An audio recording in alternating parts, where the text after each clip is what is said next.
अस्सलाम वालेकुम। वालेकुम सलाम। कैसे हैं आप? अल्लाह का शुक्र। क्या नाम है आपका और कहाँ से हैं आप? मेरा नाम अली हैदर और मैं लाहौर से ही हूँ, ठोकर न्याज़ बेग से।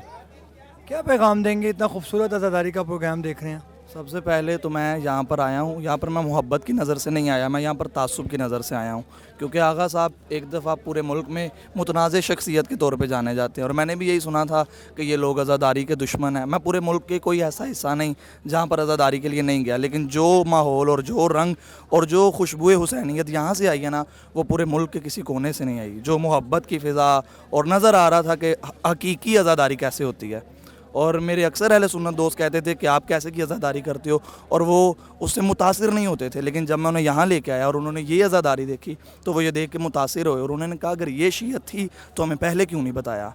तो आगा साहब का ये जो इक़दाम है, ये कमाल है, ये अहसन इक़दाम है, और इसी की वजह से हमें सबक सीखना चाहिए। और ये इत्तेहाद और मोहब्बत और जितने मकातिब फ़िक्र हैं मुझे सब यहाँ पर नज़र आ रहे हैं। हमारे पाकिस्तान में जहाँ आज़ादारी होती है वहाँ पर अहले सुन्नत नहीं आते, क्योंकि हमारे पास जो हरकतें होती हैं इस वजह से वो नहीं आते। यहाँ पर मोहब्बत का दर्स है, इत्तेहाद का दर्स है, इखलाक का दर्स है। यहाँ पर वही दर्स है जो इमाम हुसैन का दर्स था।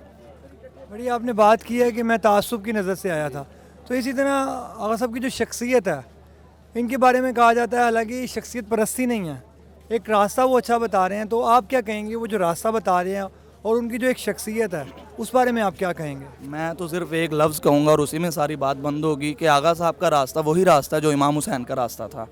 इमाम हुसैन अलैहिस्सलाम जब मदीने से निकले थे तो उन्होंने कहा था कि मैं अपने किसी ज़ाती मसले के लिए नहीं जा रहा, मैं निकल रहा हूँ तो अपने नाना की शरीयत के लिए और अल्लाह के पैगाम के लिए निकल रहा हूँ। और ये भी निकले अपने किसी ज़ाती मसले के लिए नहीं निकले, ये अल्लाह के पैगाम के लिए निकले हैं। और इसकी सबसे बड़ी दलील ये है कि जो किसी को नहीं सुनते वो आगा साहब को सुनते हैं, और इन्हीं की वजह से मोहब्बत का दर्स जा रहा है, इन्हीं की वजह से प्यार का दर्स जा रहा है, और इन्हीं की वजह से जो अहले सुन्नत इतने मुतासिर थे कि वो अज़ादारियों के रास्ते रोकते थे, अब वो अज़ादारी को बर्पा कर रहे हैं और वो अज़ादारी में ताउन कर रहे हैं। ये सारा कुछ इनकी शख्सियत की वजह से हुआ है। और पूरे पाकिस्तान के अंदर कहीं पर भी अहले सुन्नत मौलवी शिया के साथ नहीं बैठते, लेकिन ये वो प्लेटफार्म है कि हर कॉन्फ्रेंस में अहले सुन्नत, अहले तशी, देवबंदी, अहले हदीस सब मकतब यहाँ पर इकट्ठे हैं, और ये वही रास्ता है जो इमाम हुसैन अलैहिस्सलाम का रास्ता था।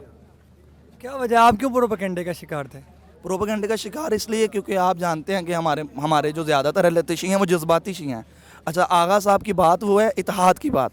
वो कहते हैं कि जो मौला अली की ज़िंदगी थी वो हमारी ज़िंदगी है, लेकिन हम कहते हैं नहीं, हमने मौला के मुताबिक नहीं, अपने मुताबिक ज़िंदगी गुजारनी है। तो जो मौला का रास्ता बताएगा वो एक दफ़ा लानत के शिकार तो बनेगा। इन्होंने बड़ी बेहतर बात की, इन्होंने कहा मौला अली ने जिस तरह खुलफा के ज़माने में ज़िंदगी गुजारी हमें भी वैसे गुजारनी चाहिए। क्या हम मौला अली से ज़्यादा ताकतवर हैं? जब मौला अली ने उनके ख़िलाफ़ तलवार नहीं उठाई, उनके ख़िलाफ़ क़याम नहीं किया, तो क्या आप मौला अली से ज़्यादा हिकमत रखने वाले हैं?